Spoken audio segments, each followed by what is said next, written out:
Assalamu alaikum, everyone. So, Jessie, I like to thank you because my introduction is sponsored by her. I am an adventurer and a biker, so I'm always chasing the next frontier, chasing the next adventure. Today, I'd like to take you on a different kind of journey, a journey that we're going to explore how mega events are reshaping the landscape in Saudi, how this is going to push and accelerate modernization, infrastructure growth, and tourism excellence. My name is Ahmad Arab. I am the founding partner of Horwath HTL Saudi. And today, with three very distinguished leaders, I'll be happy to explore how this fast-driven pace and terrain is going to change, and we're going to explore opportunities that lies ahead. So help me welcome my fellow panelist, Abdullah Azhari, the Managing Director of Saudi Icon.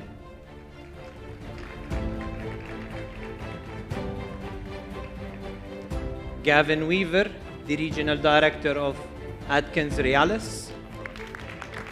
Hello, sahla. And last but not least, definitely not least, Maher Abou Nasr, the VP Operations in Saudi for IHG. Hello, sahla. Please, guys, have a seat.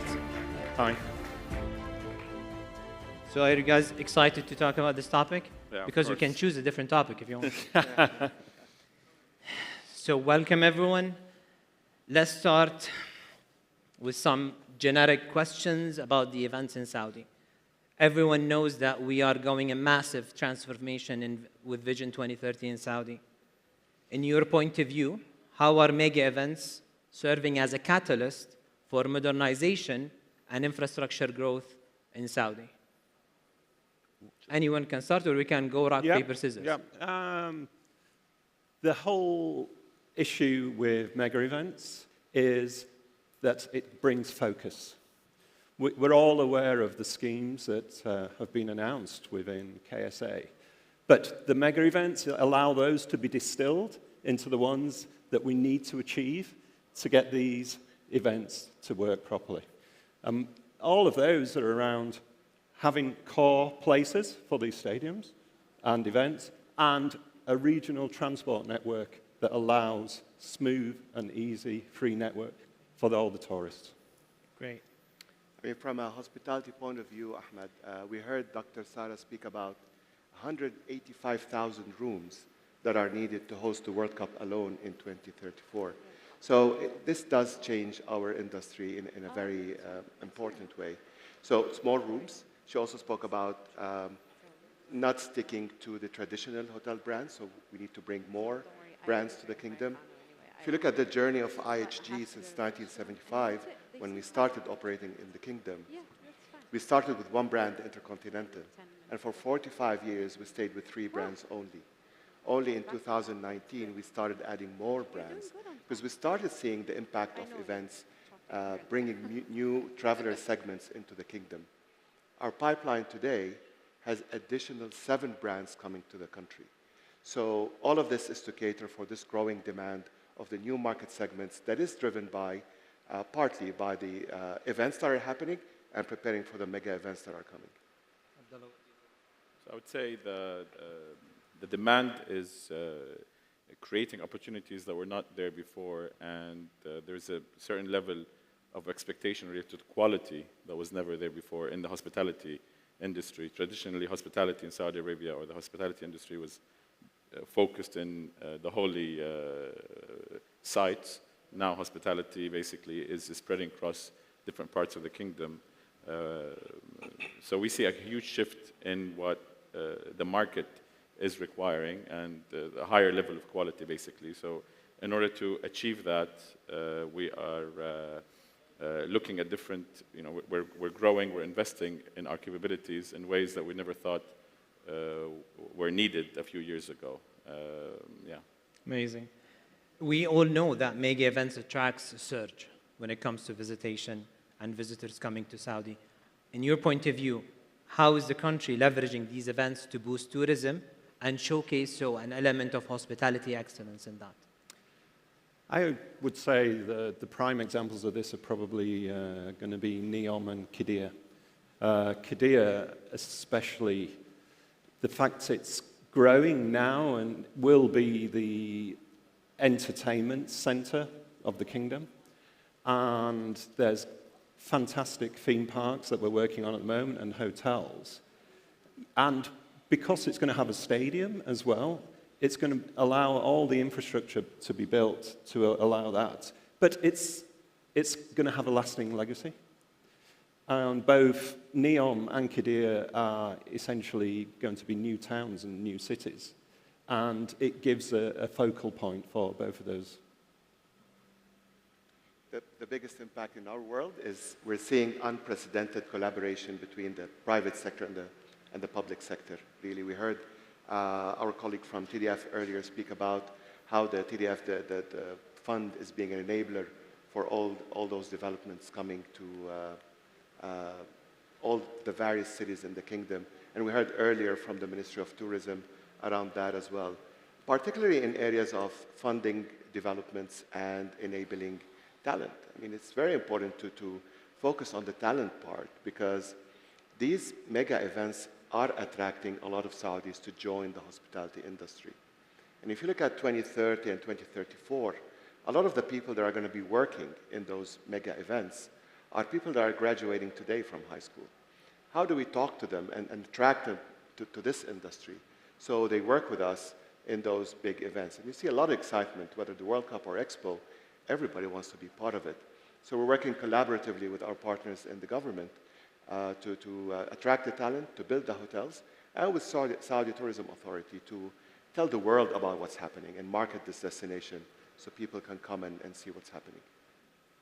I'd say there's a huge demand also being created, not in the hospitality sector for visitors of Saudi Arabia. There's a lot of people moving to Saudi Arabia, and there's a surge in population of metropolis hubs like Riyadh. The population of Riyadh is rapidly increasing. I'm sure you can see that with the traffic that we're facing. So this creates opportunity also for companies like us. We've invested recently in the redevelopment of some old rundown buildings to create basically short-term flexible solutions. We're launching in the event a brand, we're calling it Stayform, to basically provide an alternative community-style living for expats and for people moving from other cities. And we believe that these concepts are here to stay, and they'll change basically how people live and interact within the city. So going back, Abdullah, to exact that point, the events by nature are temporary. So what are the steps, in your point of view, that you think that we can ensure that these infrastructures and investments are made to last? To exact same point what Dr. Sarah just said in her speech just now, what's your thoughts on that? I think with these events and the spending that's happening, and going back to my first point, is the quality level is increasing, and the quality that will be provided across the country will be basically the standard that people, whether they're visitors or residents and locals, are looking for. So it's a complete game changer. I mean, I've been living in this country for the last 40 years, and year on year you see the change. And I can guarantee you, where we are now, we will never go back to where we were. And the next 10 years will be completely mind-blowing, basically, when some of these projects start coming to life. Maher, what do you think on that from a hospitality point of view? I don't think demand is going to slow down. No doubt that those events are going to be peaks in terms of demand for the period of those events. But I don't see empty rooms for a long period after. Remember, Expo 2030 is 5 years from now. Today, this week, if you are able to get a room in Riyadh, you're a very lucky person, or you made your booking probably a few months ago. So there is demand for extra rooms and more rooms. So we're building for those events, but we're also building to satisfy current demand and the extra demand that's going to be coming soon to the market. I think Saudi is positioning itself as a year-long destination for travelers, and I don't see that disrupted post-mega events. Gavin, you have any thoughts on that? Yeah, I would concur with that. I think the development that we need to focus on is the sustainable development. It's not just going to be, even the speech before, we don't just want to be building luxury resorts. We want to be building resorts and hotel accommodation that suits all of the population and all of the types of tourists that are going to come in. And as she pointed out, 3- and 4-star hotels is what are required for the mega events. There's not going to be 5.5 million people wanting to stay at the Ritz-Carlton. So we need to provide for all of those resources. But it's for the other people after that. So that's what we need to do. And that's why I think Qiddiya and Neom are great examples of how the future can look. Yeah, fantastic. So let's go back to a question about Vision 2030. The theme of FHS this year is that where vision shapes opportunity. There is no doubt in my mind, and I think everyone shares the same thoughts, that Vision 2030 is very aspirational. And I think the figure that we've been hearing a lot today is that we're 93% either on time or the projects are going to finish by 2030. So the vision is there. I want to get your point of view how we balance between the vision and on-ground execution to make sure that we deliver on the impact. That's a good question. Obviously, I think Diriyah Gate and Red Sea have shown how it can happen, how the projects can be completed, how that the process can work, but there has been issues along the way. It's identified supply chain issues, but I think what it has shown, because the completed projects, that the larger region and international companies now realize that what Vision 2030 is not a dream, it's happening. So they're coming in, they're helping, and projects will happen quicker. Also, designers and developers are appreciating that they need to accept modern methods of construction. So there's going to be more prefabrication, there's going to be ways of improving the processes to achieve all this. I think Shabara Resort at Red Sea is a fantastic example of what can be achieved if designers have an open mind of how to achieve something out of the ordinary. Maher, what do you think?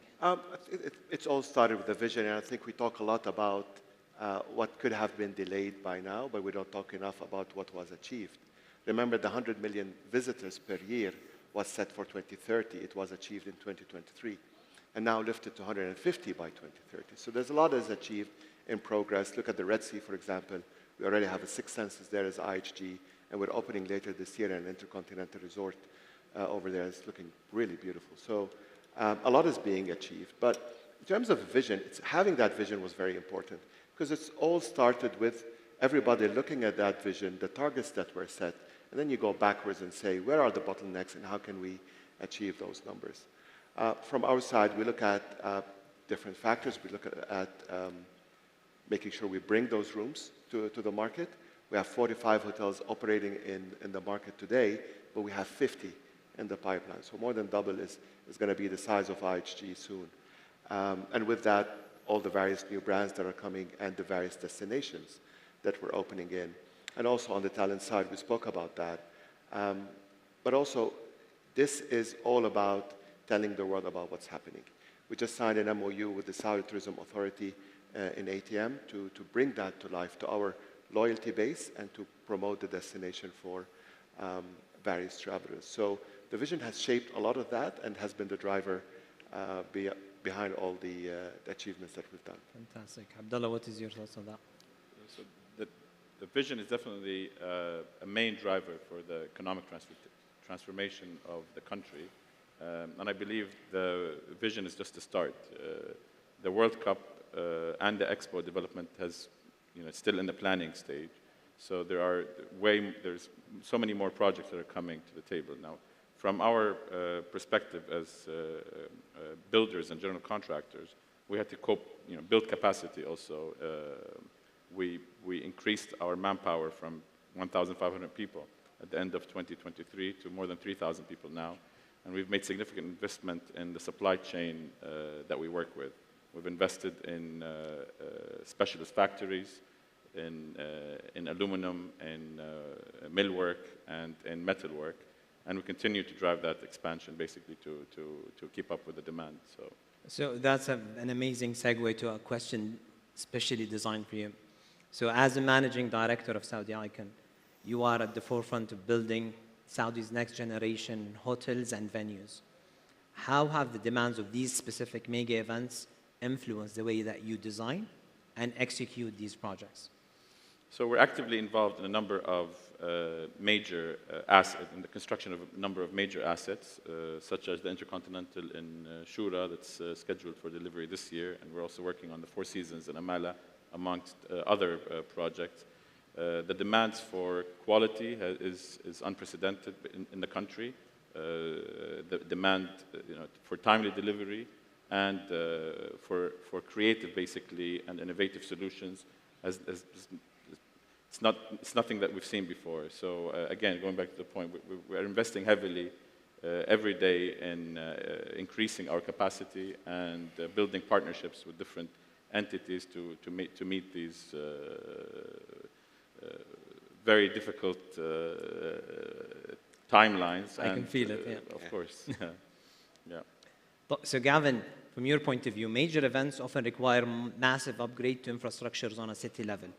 And taking into consideration that, again, these major events are temporary, from your perspective at AtkinsRéalis, what is the most critical infrastructure project being prioritized to support these upcoming mega events? And another question for that, so a follow-up, how can you future-proof these projects?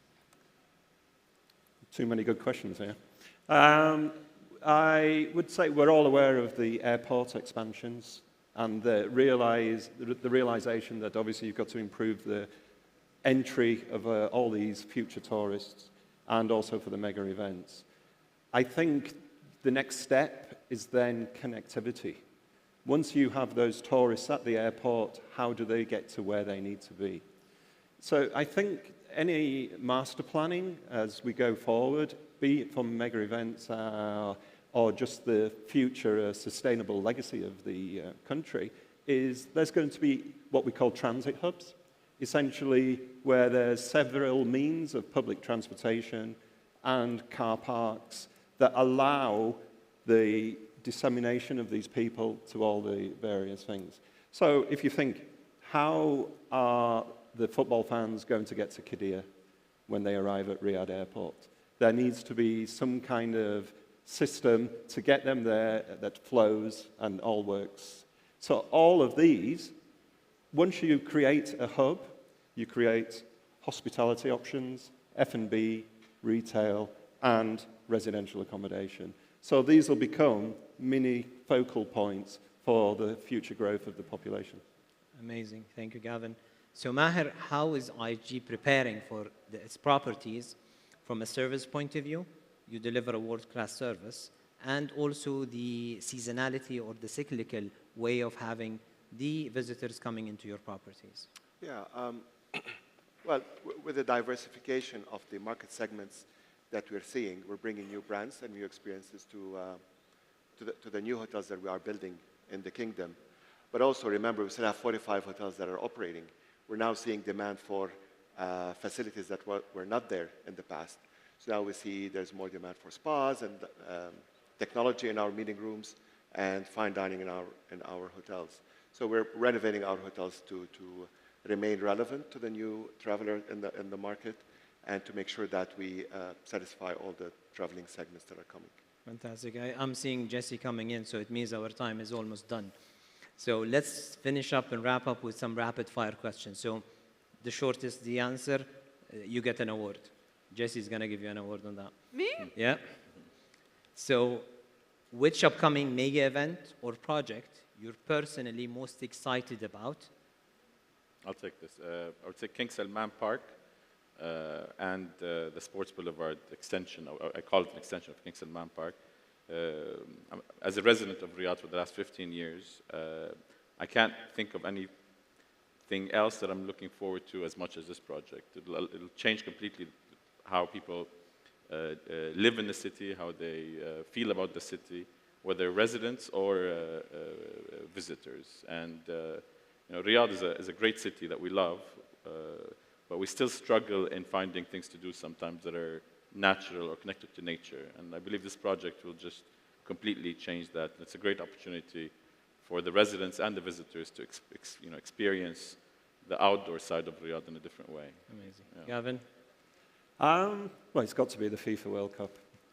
The opportunity for 5.5 million people to come to this country, and hopefully the opportunity to see England in one of these fantastic stadiums that are going to be built. What can be better than that? Amazing. Let's hope we qualify. To you. I'll choose 2 projects and an event. The CAF project is very exciting. We're the largest operator in CAF. The Red Sea project is also very interesting for us. And in terms of event, I'm a sports fan, so I'll go for the FIFA World Cup. Fantastic. So last question for you guys. What is the one thing that you hope every visitor remembers about Saudi? So I'll take this so Saudi hospitality and Arabic hospitality, I think, is unlike any hospitality in the world. And you need to visit to experience it. And combining our sense of hospitality and generosity to modern, genuine tourism is a remarkable experience. So when people come here, they're welcome to our homes, they're shown around in a way that you don't really feel it when you go to other countries. So I believe that is an invaluable experience that any visitor that comes to the country will one way or another, will get to experience. Yes. Gavin? Yeah, I would agree with that. Basically also that, that people that come, they leave with a better perception of the country and how culturally diverse it is. And it's not just Riyadh, there is such a wide, massive country to see out there.